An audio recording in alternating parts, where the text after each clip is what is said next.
Curso Preparatório CPA 20. Módulo 3. Princípios Básicos de Economia e Finanças. Aula 9. Custo de oportunidade, taxa livre de risco e o custo ponderado de capital. Olá! Para finalizar este módulo, que tal mais alguns conceitos importantes sobre finanças? Vamos começar então pelo custo de oportunidade. Já vimos nas últimas videoaulas os motivos que envolvem as decisões pessoais e também as escolhas envolvidas no próprio dinheiro. É importante ressaltar que para cada mudança de investimento também existe um custo de oportunidade. O custo de oportunidade é quando o investidor deixa de ganhar ao optar por outro papel e, assim, abandonar a primeira taxa de remuneração esperada. Muitos ativos na vitrine do mercado financeiro oferecem algum nível de risco para o investidor. Isso se deve à volatilidade contida no preço e nas taxas. O volume dessa oscilação ou incerteza é que vai determinar o grau de risco do investimento. Por isso, existe a taxa livre de riscos. No Brasil, o mercado adota a taxa DI ou a taxa Selic como referência, mesmo com ambas não terem volatilidade desprezível. Quando uma empresa precisa de dinheiro, há basicamente duas formas de atrair investimentos. No primeiro caso, ela emite ações. Os aportes são considerados capital próprio. A outra forma é emitir títulos de dívida. O dinheiro captado virá de terceiros. Assim, o custo ponderado de capital calcula o quanto, em média, o dinheiro está custando para uma empresa. Esse custo leva em conta os riscos para acionistas e para os credores de dívidas com direito de preferência de recebimentos. Na fórmula do WACC, o custo médio ponderado de capital, as variáveis são CP igual capital próprio avaliado a preços de mercado, CT igual capital de terceiros avaliado a preços de mercado.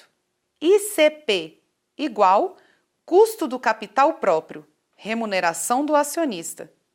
ICT igual custo do capital de terceiros, remuneração dos credores. IT igual alíquota de imposto de renda. E lembre-se, não é preciso decorar fórmula.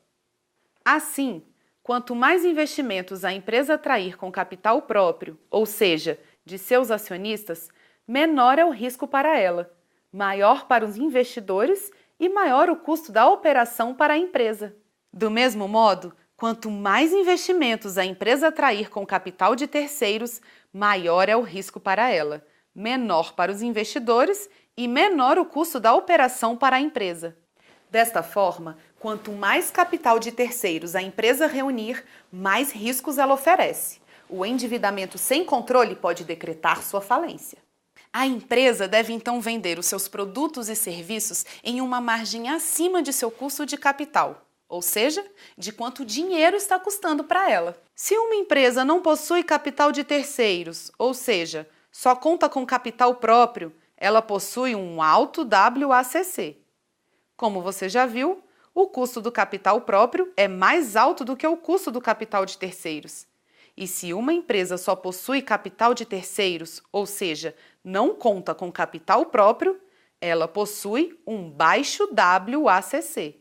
Assim, quanto mais baixo o WACC, ou seja, com quanto mais recursos de terceiros a empresa tiver na sua composição, mais está alavancada. Alavancagem significa o grau de endividamento, ou seja, estar alavancado é estar devendo. A alavancagem financeira é então calculada pela razão entre o custo de capital de terceiros sobre o custo de capital próprio. Por fim, o retorno histórico revela a rentabilidade passada de um ativo. A média das rentabilidades é conhecida como retorno esperado, ou seja, representa a expectativa futura de retorno de um investimento. E veja bem, rentabilidade passada não é sinônimo e nem garantia de rentabilidade futura. Ufa! Chegamos ao fim de mais um módulo. Agora você já pode dar aula sobre os princípios básicos de economia e finanças, não é mesmo? No próximo módulo do nosso curso, você vai aprender sobre os instrumentos de renda variável, renda fixa e derivativos. Antes de passar para a nossa lista de exercícios, vamos falar com o nosso especialista. Fala, Edgar!